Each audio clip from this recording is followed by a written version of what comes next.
Hello everyone, welcome you all at Lucky sir unlimited study zone. Discussion करा रहे हैं बेटा टेस्ट पेपर नंबर 1 का एसिड एंड बेस का, ठीक है ना, बोर्ड लेवल का सोल्यूशन। देखिए पहला सवाल है कि right any two physical properties of basis, ठीक है ना, right any two physical properties of basis. अभी आप लोग को मैं पूरा सोल्यूशन करा रहा हूँ, इसके बाद घर में भी आपको सोल्यूशन मिल जाएगा। देन कल मैं कॉपी चेक करवाऊँगा, ठीक है ना, जब आप पूरा सोल्यूशन खुद से लिख करके लाएंगे। पूरा सोल्यूशन लिखना भी है। तो write the two properties of bases भाई, और उसके बाद लिखना था their action on at least two indicator, bases का एक्शन इंडिकेटर पे।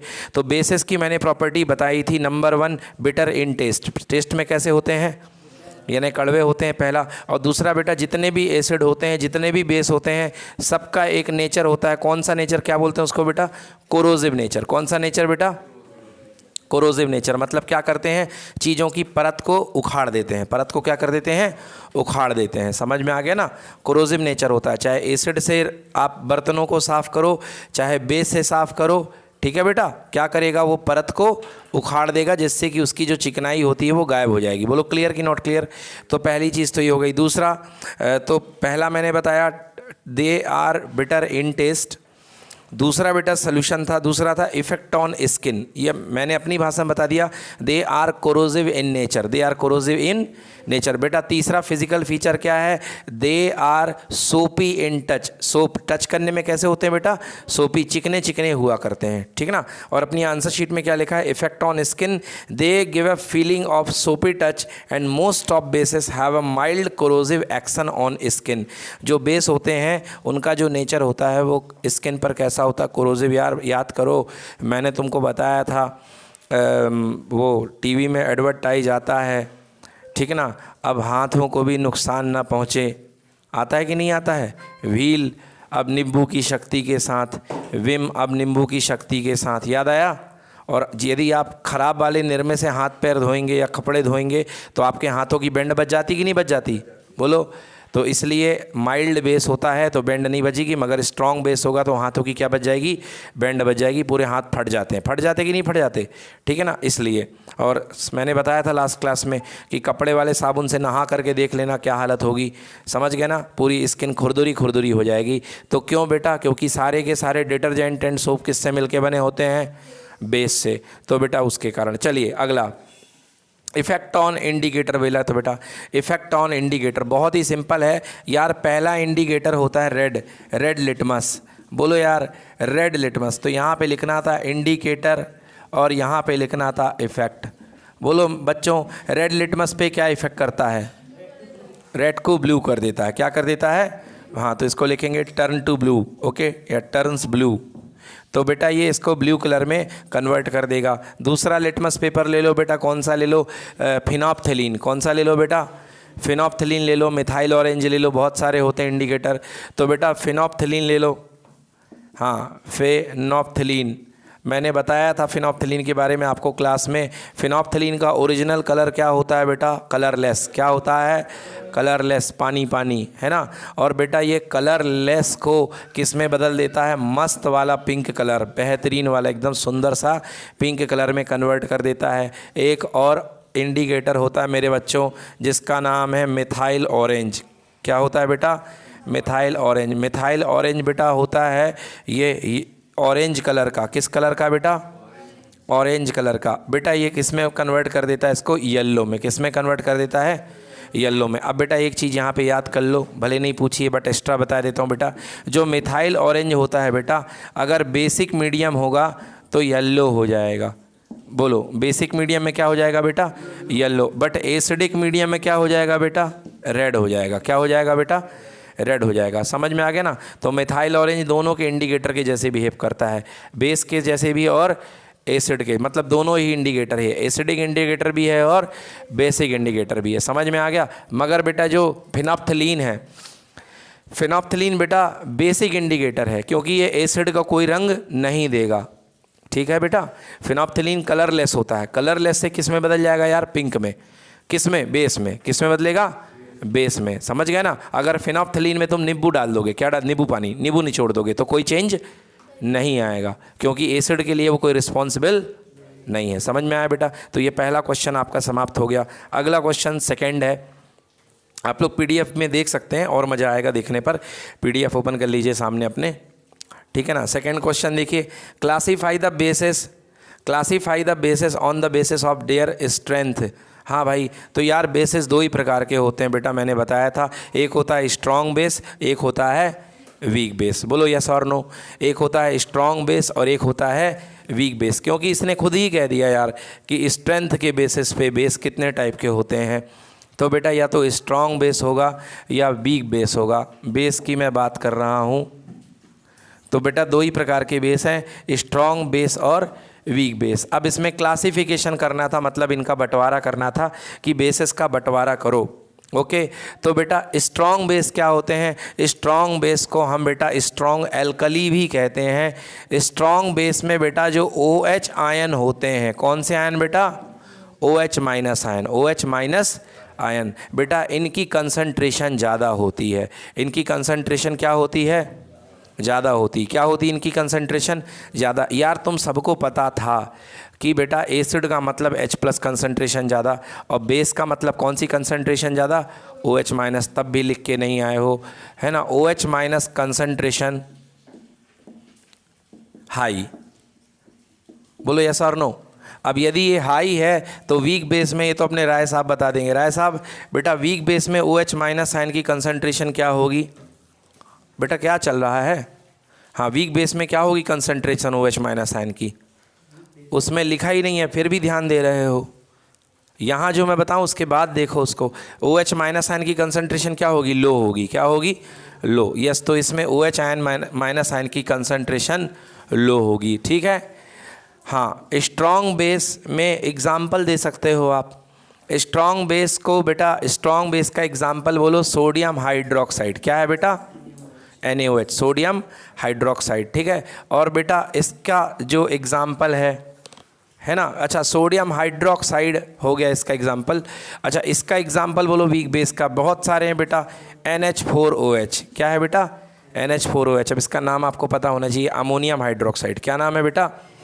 Ammonium hydroxide. बोलो क्लियर हुआ? तो भैया यहाँ पे अब शीट में देख लो बेटा, स्ट्रॉन्ग अल्कलाइज और बेसिस। ये शीट का अलग आंसर रहता है, मैं इसलिए सब तरफ से पढ़ा देता हूँ क्योंकि ये भी पता चल जाए, वो भी पता चल जाए, आए कुछ भी अपन से सब कुछ बन जाए। स्ट्रॉन्ग अल्कलाइज आर बेसिस, दीज अल्कलाइज और bases which undergo complete ionization. जी हाँ बेटा, अगर बेटा कंप्लीट आयनाइजेशन होगा, अगर ज़्यादा आयनाइजेशन होगा बेटा तो OH माइनस आयन आपको ज़्यादा मिलेंगे, कंसंट्रेशन ज़्यादा होगी। और अगर बेटा कम होगा तो OH माइनस आयन क्या मिलेंगे? कम मिलेंगे, ठीक है ना। Ionization in aqueous solution are known as strong alkalies और स्ट्रॉन्ग बेस। बेटा वर्ड अल्कलाई यूज़ किया जाता है, मैंने एक दिन बताया था, और एक बार क्वेश्चन आपके एग्जाम में आया था कि अल्कलाई क्या होते हैं। बेटा वाटर सेल्यूबल बेसिस, जो पानी में घुलते हैं बेस, उनको बोलते हैं अल्कलाई। बेटा जो वाटर सेल्यूबल बेसिस होते हैं, जो पानी में घुलने वाले बेस होते हैं बेटा, उनको क्या बोलते हो? अल्कलाई। पानी में घुलने वाले जो बेसिस हैं ज़्यादा से ज़्यादा बेटा सबके सब स्ट्रॉन्ग बेस हैं। पानी में घुलने वाले ज़्यादातर बेस कैसे हैं? स्ट्रॉन्ग बेस हैं, इसलिए यहाँ पर उनका नाम अल्कलाई के नाम से बता दिया। एनीवे, चलिए अगला देखते हैं। अगला है बेटा, अगला इसमें लिखा है वीक अल्कलाइज और बेसिस। तो सो सिंपल बेटा, मैंने बताया आपको कि जो वीक बेस होते हैं उनमें OH माइनस आयन की डिसोसिएशन कम होती है। एक भी बच्चे का, एक दो को छोड़ के, किसी का प्रॉपर आई कांटेक्ट है ही नहीं टीचर के साथ। क्या कर रहे हो तुम लोग? सबकी नज़रें किसी की यहाँ, किसी की वहाँ, कोई मोबाइल पे है। यार आई कांटेक्ट बोर्ड पे या नज़रें हमसे मिलनी चाहिए। भाई साहब हेलो, नशे से बाहर आओ। हाँ हाँ ठीक है, उतर गया धतूरा। चलो देखो यहाँ हाँ, वीक बेसिस और एल्कलाइज, ठीक है ना। वीक बेस का मतलब होता है द एल्कलाइज और bases which undergo only partial ionization. Partial मतलब बेटा वही लाइन है, जो NH, इसमें जो OH माइनस आयन की कंसंट्रेशन होगी वो ज़्यादा नहीं होगी, मतलब थोड़ा सा डिसोसिएट होगा। क्या होगा? थोड़ा सा OH माइनस आयन डिसोसिएट होगा, पूरा डिसोसिएट नहीं होगा। In aqueous solution called weak base. इसका एग्जाम्पल बेटा NH4OH। बोलो क्लियर है? अमोनियम हाइड्रोक्साइड कैसा बेस है बेटा? वीक बेस है। चलिए क्वेश्चन नंबर 3 पे आते हैं। Question number 3, what happens when acid react with a metal give the chemical equation of the reaction involve. क्या होता है जब कोई एसिड जो होता है मेटल के साथ रिएक्ट करता है? गलत बोल गए बेटा जी, बिल्कुल गलत। हाँ, अब सही बोले हो कि सॉल्ट और हाइड्रोजन गैस निकलती है। देखिए मैंने क्लास में रिएक्शन बताई थी कि जब भी कोई बेटा एसिड मेटल के साथ रिएक्ट करेगा तो यहाँ पर बनेगा मेटेलिक सॉल्ट। कौन सा सॉल्ट? मेटेलिक सॉल्ट बनेगा। और कौन सी गैस लिबरेट होगी? हाइड्रोजन गैस लिबरेट होगी। सिंपल क्वेश्चन था, है ना। तो what happens when acid react with a metal? Can you give the chemical reaction involve? अरे बड़े शौक से हम केमिकल रिएक्शन देंगे यार, हमसे बनती है भी है। बोलो जिंक। जिंक के साथ किसकी लड़ाई बेटा? 2HCl के साथ। किसके साथ बेटा? 2HCl के साथ। बेटा जी आई कांटेक्ट की इधर का आपसे रिक्वायरमेंट है, इधर देखें, है ना। 2HCl के साथ आप रिएक्ट करेंगे तो बेटा क्या बनेगा? मैंने पहले से ही बैलेंस कर दिया है, ZnCl2। क्या हो जाएगा? ZnCl2 जिंक क्लोराइड प्लस कौन सी गैस निकलेगी? H2। अब कहोगे सर आपने 2 काय को धर दिया। बेटा अगर 2 नहीं रखोगे तो हाइड्रोजन के 2 एटम कहाँ से निकलेंगे? नहीं निकल पाएंगे ना, इसलिए 2 आपको लगाना पड़ेगा। ठीक है, अब आप देख लीजिए अपनी शीट पे। अब देखिए बेटा, हाँ अब शीट पे पढ़िए। Those metal which are above hydrogen metal in reactivity series will liberate hydrogen gas along the formation of the salt on reaction with dilute acid। जिन ऐसे मेटल जिनकी रिएक्टिविटी हाइड्रोजन के ऊपर है, गया फिर से काम से, वापस आ जा ध्यान पे, है ना। नहीं पता है मुझे तो क्या चेक कर रहा था, ठीक है ना। Those metal which are above hydrogen in metal reactivity series, जो मेटल रिएक्टिविटी सीरीज़ में हाइड्रोजन के ऊपर होते हैं, रिएक्टिविटी सीरीज़ में हाइड्रोजन के ऊपर होते हैं, वो क्या लिबरेट करते हैं? हाइड्रोजन गैस लिबरेट करते हैं। और दिया है formula metal plus acid equal to salt and hydrogen. Example के लिए जिंक और सल्फ्यूरिक एसिड की नीचे रिएक्शन दी है, मैंने आपको बताई है जिंक एंड हाइड्रोक्लोरिक एसिड की। हेलो, और इसमें किसकी दी हुई है रिएक्शन आपकी शीट में? जिंक की। और किसकी दी है रिएक्शन? किसकी रिएक्शन दी है बेटा आंसर शीट में? काहे बंद कर दिया आंसर शीट? अबे हाइड्रोजन गैस की रिएक्शन नहीं दी है, सल्फ्यूरिक एसिड की दी है। किसकी दी है? सल्फ्यूरिक एसिड की दी है। गजब डिस्ट्रैक्शन पाल रखा है बे, ब्रेन अब बिल्कुल कंट्रोल में नहीं है तुम्हारे। एक जगह उसको ओपन करके रख दो शांति से, बस हाथ दूर कर लो, जब बोलेंगे तब ध्यान देना उस पर। तो ध्यान से देखो कॉपी में जो रिएक्शन दी है बुकलेट में, वो ये दी है जिंक प्लस H2SO4, बिल्कुल मॉडल वही है बेटा। Zn प्लस H2SO4 कन्वर्ट हो जाएगा ZnSO4 और प्लस कौन सी गैस लिबरेट होगी? H2। बोलो यस और नो, क्लियर है। और जिंक क्या है बेटा? सॉलिड। H2SO4 क्या है बेटा? एक्वस। ZnSO4 भी क्या बनेगा? एक्वस। समझ में आ गया? कोई दिक्कत? और ये रिएक्शन भाई साहब चैप्टर 1 में भी मैंने पढ़ाई थी। ये रिएक्शन एग्जाम्पल है सिंगल डिस्प्लेसमेंट रिएक्शन का। किसका एग्जाम्पल है? सिंगल डिस्प्लेसमेंट रिएक्शन का। अब देखो एक लाइन यहाँ पर एक कही गई है, किसी को पूछना चाहिए था सर इस लाइन का मतलब क्या है। उसमें लिखा हुआ है those metal which are above hydrogen metal in reactivity series. इस लाइन का कोई मतलब बताएगा? हालांकि मैंने क्लास में पढ़ाया है those metal which are above than hydrogen in their reactivity series. बोलो बेटा। हाँ हाँ हाँ, रिप्लेस करते हैं, नहीं रिप्लेस करते हैं, ठीक है ना। देखिए बेटा रिएक्टिविटी सीरीज़ मैंने आपको याद गाने से करवाई थी, कान का मंगल जानू फैशन का परवाना है, क्यों है जी आवाज़ पता लगाना है, याद है? बताया था मैंने ना। तो बेटा याद करो जो मैंने रिएक्टिविटी सीरीज़ बताई थी, कान का मंगल जानू फैशन का परवाना है। ये देखिए ये है रिएक्टिविटी सीरीज़। यहाँ रिएक्टिविटी सीरीज में बेटा हाइड्रोजन नीचे है, बोलो नीचे दिख रहा है। और बेटा हाइड्रोजन को रिप्लेस करने का जिम्मा किसने उठा रखा? जिंक ने। देखो जिंक है ये, हाँ ये हाइड्रोजन अपने मॉलिक्यूल में है और जिंक बेटा देखो ध्यान से ऊपर बैठा हुआ है। तो ये जिंक बैठा हुआ है बेटा, कहाँ है? ये जिंक बैठा है। बोलो रिएक्टिविटी में ज़्यादा तेज कौन होगा? जिंक होगा कि हाइड्रोजन होगा? जिंक होगा। तो जिंक हाइड्रोजन को क्या कर देगा? रिप्लेस कर देगा। क्या कर देगा बेटा? रिप्लेस कर देगा। तो यही रिएक्शन हो रही, देखो बेटा जिंक ऊपर है और हाइड्रोजन नीचे है, तो जिंक ने जा करके हाइड्रोजन को भगा दिया और अब इसको रिप्लेस कर दिया, ठीक है ना। ये रिएक्शन थी डिस्प्लेसमेंट रिएक्शन, यहाँ पे इसकी बात हुई है, मैंने आपको समझा दिया। बोलो ये सवाल क्लियर है कि नहीं है? क्वेश्चन नंबर 3 क्लियर है? हाँ, क्वेश्चन नंबर 3 का B part, which gas usually liberated, बहुत ही पोपट क्वेश्चन, कौन सी गैस? Hydrogen gas. कौन सी गैस बेटा? Hydrogen gas. चलिए अगला देखिए, अगला क्वेश्चन नंबर 4 है। ये क्वेश्चन बहुत लोगों को नहीं बना होगा, सब घूम गए होंगे कि हुआ क्या हुआ क्या हुआ क्या। आइए क्वेश्चन नंबर 4, ठीक है ना। अभी ना बेटा डोले शोले चेक करना छोड़ के ये इसको ओपन कर लो बेटा, क्वेश्चन फिर से आ गया है ना। और ध्यान या तो क्वेश्चन पेपर पे रहे या हमारे आँखों से आँखें मिली रहें। तुम्हारी आँखें जितनी नहीं मिलेगी मतलब पढ़ाई नहीं हो रही है। चलिए देखिए बेटा, मैं क्वेश्चन पहले पढ़ देता हूँ, तब तक आप भी मेरे साथ देखते हैं क्वेश्चन को। When a piece of limestone, अब बच्चे बेचारे परेशान हो गए, हे भगवान ये लाइम स्टोन होता क्या है, हमको तो याद ही नहीं है। बेटा लाइम स्टोन का मतलब होता है कैल्शियम कार्बोनेट। क्या होता है बेटा? लाइम स्टोन का मतलब क्या होता है बेटा? Calcium carbonate. बेटा संगमरमर कह लो या चौक कह लो, ये होता है लाइम स्टोन। एक होता है बेटा क्विक लाइम। क्या होता है बेटा? क्विक लाइम, वो होता है कैल्शियम ऑक्साइड। क्या होता है बेटा? कैल्शियम ऑक्साइड, ये होता है बेटा क्विक लाइम। अब ये नाम मैं क्लास के दौरान बताता हूँ, सुनने के साथ साथ घर में जो एनसीईआरटी पढ़ेगा उसको सब कुछ बनेगा। हाँ चलिए क्वेश्चन पे वापस आता हूँ, क्वेश्चन रीड करेंगे आप लोग। When a piece of limestone react with dilute HCl, लो भाई लाइम स्टोन को ले आया, CaCO3, बहुत बढ़िया, और प्लस किसके साथ बेटा?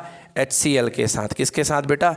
HCl के साथ। बेटा याद करो मैंने आपको बताया था रिएक्शन, कौन सी रिएक्शन होगी बेटा? ये CaCO3 क्या है बच्चों? ये है मेटेलिक कार्बोनेट। क्या नाम है बेटा इसका? Metallic carbonate. राय साहब प्लीज़ फोकस कर लीजिए, कहाँ बार बार डिस्ट्रैक्ट होते हैं आप। मेटेलिक कार्बोनेट, ठीक है ना। ये है बेटा मेटेलिक कार्बोनेट, क्योंकि CO3 लगा हुआ है, मेटेलिक कार्बोनेट है। और मेटेलिक कार्बोनेट की रिएक्शन किसके साथ करेंगे बेटा?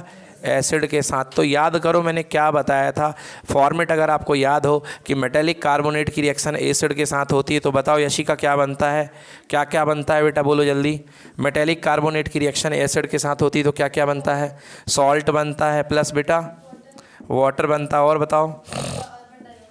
वेरी गुड बेटा, तो बस आपका आंसर तैयार है। तो CO2 और H2O को पहले ही निकाल लो। ये हमने H2O को अलग कर दिया, मतलब दिमाग में क्लिक हो गया कि 2 HCl लगेंगे, और CO2 को निकाल दिया, ऑक्सीजन इधर पे 2 इधर पे 1, तो 2 और 1 3 पूरी हो गई, बच क्या गया? कैल्शियम और 2 क्लोरीन, तो ये निकल गया CaCl2। क्या बन गया बेटा? CaCl2। आते हैं सवाल पे। When a piece of limestone, जब एक लाइम स्टोन का टुकड़ा डाइल्यूट हाइड्रोक्लोरिक एसिड के साथ मिलाया जाता है, ए गैस X इज प्रोड्यूस। वाह वाह वाह वाह, ए गैस X इज प्रोड्यूस। मेरे भाई ये बताओ इन तीनों में गैस क्या है? Carbon dioxide. तो पता चल गया X का, पता चल गया। तो पहला answer my dear, X equal to क्या है बेटा? CO2। A gas X is produced, तो आंसर क्या है बेटा? X का CO2।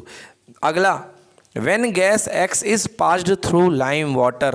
हेलो यहाँ देखो, when gas X is passed through lime water, जब गैस X को लाइम वाटर से पास किया जाता है, तो बेटा X plus lime water. Sir lime water क्या होता है ये भी तो हमको नहीं पता, तो मैंने बताया था बेटा लाइम वाटर यानी चूने का पानी। लाइम वाटर मतलब चूने का पानी। चूने को पानी में घोलोगे तो कैल्शियम हाइड्रोक्साइड बनेगा बेटा। क्या बनेगा?